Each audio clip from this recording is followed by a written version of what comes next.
Hello friends, it's Mr. Jim and welcome back to Kid Short Stories.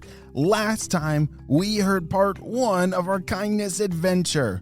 Are you guys ready to see what happens with Dylan, Hayes, and Miles? And are they gonna be able to find this magical fruit in time to save the slime monster?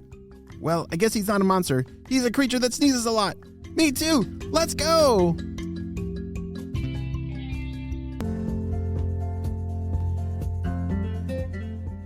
Dylan, Hayes, and Miles had just waved goodbye to Sully as he sneezed in the background. His sneezes were getting worse, and the boogers were getting bigger and bigger.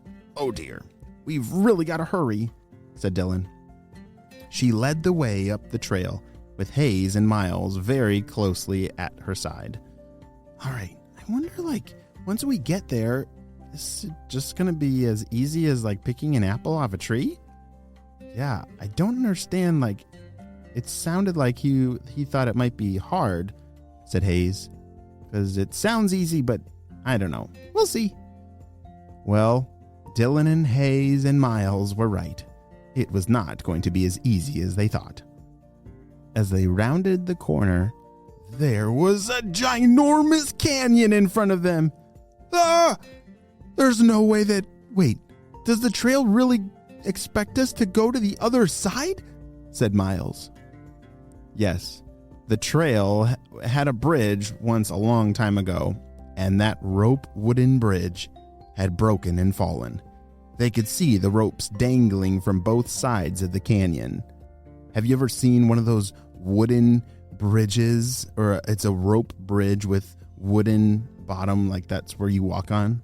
Yeah, those are pretty scary if you had to walk all the way across a canyon. Well, Dylan, Hayes, and Miles were now staring at one that had broken. There's no way we're going to get across. What are we going to do? Shouted Hayes. All right, let's check our packs and see if there's anything helpful. Unfortunately, since this was a hiking adventure, Dylan had not planned on bringing all their jetpacks because this was for hiking, not flying. So she was a little sad that they weren't there. But wait a second. I have my jetpack, said Miles. You do? Dylan and Hayes looked at him. Wait, we could actually use that. Is there some rope? Yeah, here's some rope. Hayes pulled out a big, long strand of rope out of his bag. This would definitely reach across, said Dylan. But Miles, I think you're going to need to fly it across to the other side, and then you can tie it onto a tree there. What? Wait, then how are we all going to get across if we only have one jetpack? Well, exactly. If you can carry the rope to the other side, said Dylan, then we, me and Hayes, we can climb across on the rope to the other side.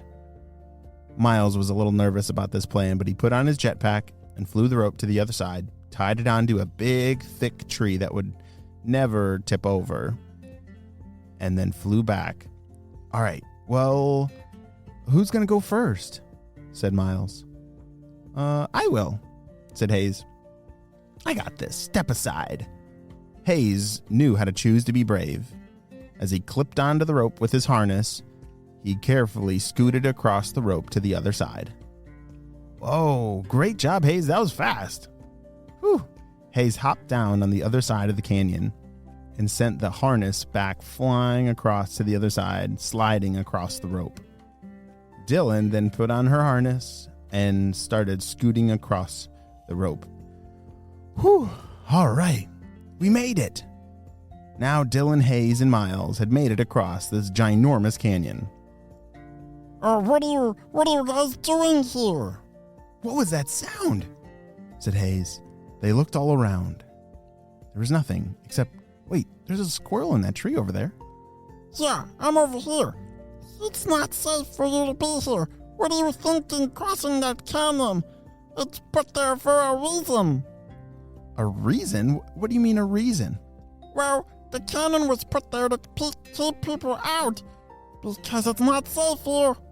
What do you mean it's not safe? Said Miles. Well, there's a very big creature that lives here, and he has a very special garden, and and I'm very afraid of him, and he does not like to share his fruit with anybody. Oh my goodness. There's a giant creature that lives here? And he has a fruit garden? Oh no. What was Sully thinking sending us here? Said Dylan. But Dylan, we can't give up, said Miles and Hayes. We're already here. I bet if we just sneak up and grab one of those fruits, then we can get back in time to get it back to Sully. All right, let's stick to the plan. Let's move out, said Dylan. The three explorers continued on their adventure, but now they had to be very, very quiet because there's some kind of scary creature that lived here and guarded the garden. Pretty soon, they climbed through some bushes, and on the other side, they could see it. And an absolutely beautiful secret garden was hidden up on this mountain. Excuse me, said the fairy. Are you lost? Hi, we were actually sent here. Hello. We were sent here on a super secret mission, but we gotta stay quiet because we don't want to get eaten by whatever scary creature lives here. My name's Dylan. This is Hayes and Miles. This, very boogery, messy creature down below, he sent us here to get a magical fruit medicine or something for him. Do you know what I'm talking about, Miss Fairy? Oh, why certainly. Come with me. Dylan, Hayes, and Miles carefully snuck behind the fairy. So, who lives here? What kind of scary creature guards this garden? Said Miles.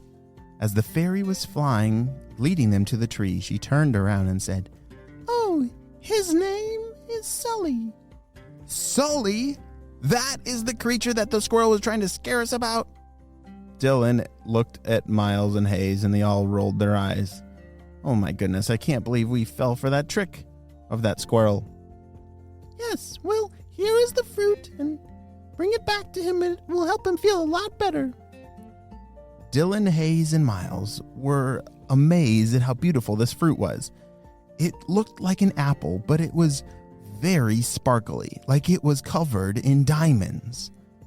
They picked one, put it in their bag, and hurried as fast as they could back to Sully.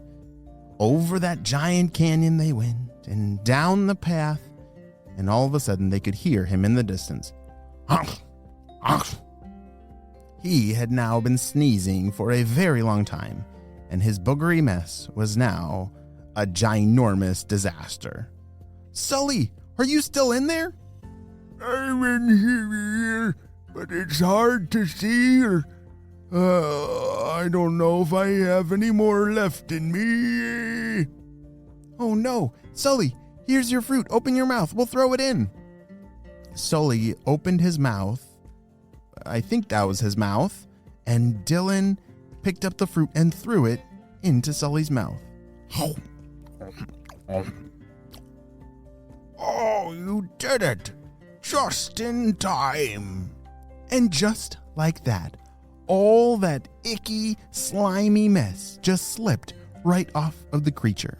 And inside that slimy mess was a beautiful purple gorilla.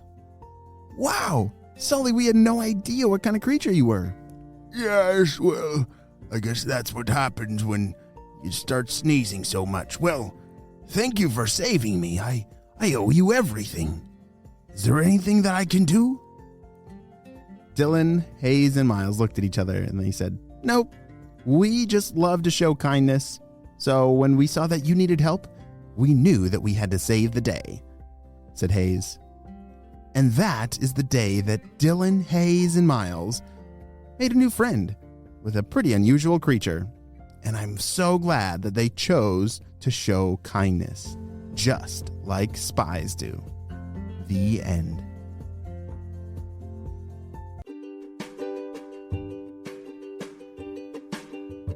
Great job. You listened all the way to the end, and you know what time it is. It's time for Kid Shout Outs. I want to say hey to Kian from Singapore, Atlas from Denver, Colorado, Sven from Bend, Oregon, Cormac and Seamus from New York, Elizabeth, Nate, Charlie and Brooks from Chicago, and August and Remy from Pennsylvania. I'm so glad that you're all in the Kid Short Stories family and on our spy team. We could not stop Dr. Stinky Breath and his friends without you, my friends. Well, you have a super duper day, and I'll see you next time. Bye.